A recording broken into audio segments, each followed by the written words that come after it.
കർത്താവിന് എന്നെ ഇഷ്ടമാണോ? കർത്താവ് എന്നെ സ്നേഹിക്കുന്നുണ്ടോ? ദൈവം എന്നെ മനസ്സിലാക്കുന്നുണ്ടോ? ചോദിക്കരുത്, ചിന്തിക്കുക പോലും ചെയ്യരുത്. കാരണം നിന്നെ തെരഞ്ഞെടുത്തത് മനുഷ്യനല്ല, നിന്നെ തെരഞ്ഞെടുത്തത് ദൈവമാണ്. യഥാർത്ഥമായി ദൈവത്തിന്റെ മക്കളെന്ന് വിളിക്കപ്പെടുവാൻ അബ്രഹാമിയ തലമുറയ്ക്ക് മാത്രമേ കഴിയുള്ളായിരുന്നെങ്കിൽ കാട്ടൊലിവായിരുന്ന നമ്മെ നാട്ടൊലിവായ ക്രിസ്തുവിനോടുകൂടെ ചേർത്തൊട്ടിച്ച് മക്കളും അവകാശികളുമാക്കി മാറ്റി. അവിടെ കൊണ്ട് തീർന്നില്ല. അപ്പാ, പിതാവേ എന്ന് വിളിക്കുന്ന സ്വന്തം പുത്രന്റെ ആത്മാവിനെ അവൻ നമ്മുടെ മേൽ പകർന്നു. സ്വപുത്രന്റെ ആത്മാവിനെ നമ്മുടെ മേൽ പകർന്നു. We are the children of God.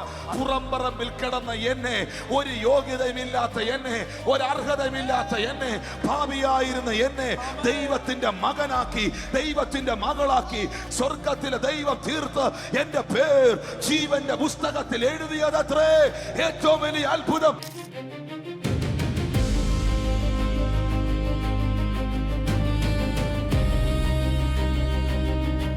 എന്നെ തെരഞ്ഞെടുത്തു. പറഞ്ഞു, എന്നെ തെരഞ്ഞെടുത്തു. തെരഞ്ഞെടുത്തു എന്ന് പറഞ്ഞാൽ എല്ലാവരെയും എടുത്തെന്നല്ലേ? എഫേസ്യർക്കെഴുതിയ ലേഖനത്തിൽ കുറച്ചും കൂടെ ആഴമായി പൗലോസ് പറയുന്നു, തിരുഹിതത്തിന്റെ പ്രസാദപ്രകാരം യേശുക്രിസ്തു മുഖാന്തിരം അവൻ എന്നെ ദത്തെടുത്തു. തിരുഹിതത്തിന്റെ പ്രസാദപ്രകാരം യേശുക്രിസ്തു മുഖാന്തിരം എന്നെ ദത്തെടുത്തു.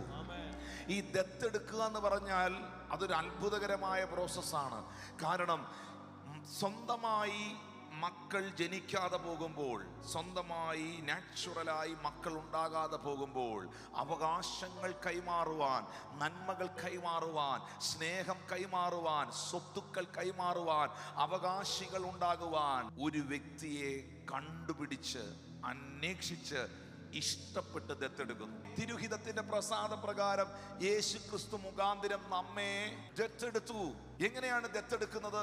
ദത്തെടുക്കുമ്പോൾ ഉറപ്പായും അന്വേഷിച്ച് തെരഞ്ഞു പിടിച്ച് എനിക്കിഷ്ടപ്പെട്ടതിനെ മാത്രമേ, എന്തെങ്കിലും ആകട്ടെന്ന് കരുതി ദത്തെടുക്കത്തില്ല. എനിക്ക് മനസ്സിന് പിടിച്ചതിനെ മാത്രമേ ഞാൻ ദത്തെടുക്കുകയുള്ളൂ. അങ്ങനെങ്കിൽ സ്വർഗത്തിലെ ദൈവം നമ്മെ ദത്തെടുത്തു എന്ന് പറയുമ്പോൾ അതിന്റെ അർത്ഥം നിങ്ങളെ അവന് ബോധിച്ചു എന്നാണ്. നിങ്ങളെ അവൻ ഇഷ്ടമായി എന്നുള്ളതാണ്, നിങ്ങളെ അവൻ സ്നേഹിച്ചു എന്നുള്ളതാണ്. പലരെയും മറികടന്നു വന്ന ഈ ദൈവിക അനുഗ്രഹത്തിനായി ഞാൻ ദൈവത്തിന് നന്ദി പറയുന്നു. നാട്ടുകാർക്ക് എന്നെ ഇഷ്ടമല്ലെങ്കിലും യേശുവിന് എന്നെ ഇഷ്ടമാണ്. കുടുംബക്കാർക്ക് എന്നോട് താല്പര്യമില്ലെങ്കിലും കർത്താവിന് എന്നോട് താല്പര്യമാണ്. എത്ര പേര് ഇന്ന് രാത്രി പറയും, സകല മനുഷ്യരും എനിക്ക് പ്രതികൂലമാണെങ്കിലും എൻ്റെ ദൈവം എനിക്ക് അനുകൂലമാണ്. എൻ്റെ ദൈവം എനിക്ക് അനുകൂലമെങ്കിൽ പ്രതികൂലം ആരാണ്? ഓ ഹല്ലേലൂയ. എന്റെ കർത്താവ് അവൻ എന്നെ ദത്തെടുത്തു, അവൻ എന്നെ ദത്തെടുത്തു, അവൻ എന്നെ ഇഷ്ടപ്പെട്ടു, അവൻ എന്നെ സ്നേഹിച്ചു, അവൻ എന്നെ ഉൾക്കൊണ്ടു, അവൻ എന്നെ മനസ്സിലാക്കി. നിങ്ങളുടെ ഉള്ളത്തിനകത്ത് ആ ക്രിസ്തുവിനുള്ള തെരഞ്ഞെടുപ്പിനെ കുറിച്ചുള്ള വെളിപ്പാട് വർദ്ധിക്കട്ടെ. ചോദിച്ചു പോകരുത്, ദൈവത്തിന് എന്നെ ഇഷ്ടമാണോ?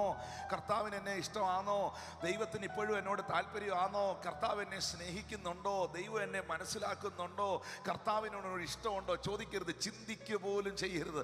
അങ്ങനെ ചിന്തിക്കുക പോലും ചെയ്യരുത്. കാരണം നിന്നെ തെരഞ്ഞെടുത്തത് മനുഷ്യനല്ല, നിന്നെ തെരഞ്ഞെടുത്തത് ദൈവമാണ്.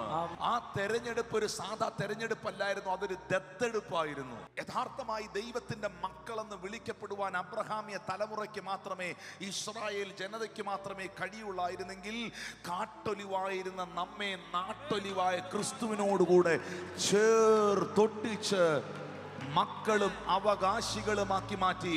അവിടെ കൊണ്ട് തീർന്നില്ല. അപ്പാ, പിതാവേ എന്ന് വിളിക്കുന്ന സ്വന്തം പുത്രന്റെ ആത്മാവിനെ അവൻ നമ്മുടെ മേൽ പകർന്നു. സ്വപുത്രന്റെ ആത്മാവിനെ നമ്മുടെ മേൽ പകർന്നു. We are the children of God.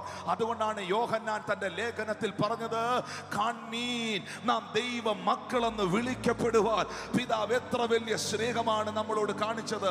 Puramparambil കിടന്ന എന്നെ, ഒരു യോഗ്യതയുമില്ലാത്ത എന്നെ, ഒരു അർഹതയുമില്ലാത്ത എന്നെ, ഭാവിയായിരുന്ന എന്നെ ദൈവത്തിന്റെ മകനാക്കി, ദൈവത്തിന്റെ മകളാക്കി, രാജകീയ പുരോഹിത വർഗമാക്കി, വിശുദ്ധ ജനമാക്കി സ്വർഗത്തിലെ ദൈവം തീർത്ത് എന്റെ പേർ ജീവന്റെ പുസ്തകത്തിൽ എഴുതിയതത്രേ ഏറ്റവും വലിയ അത്ഭുതം. അന്ധകാരത്തിൽ നിന്ന് തന്റെ അത്ഭുത പ്രകാശത്തിലേക്ക് നിങ്ങളെ വിളിച്ചവന്റെ സൽഗുണങ്ങളെ ഘോഷിക്കുക.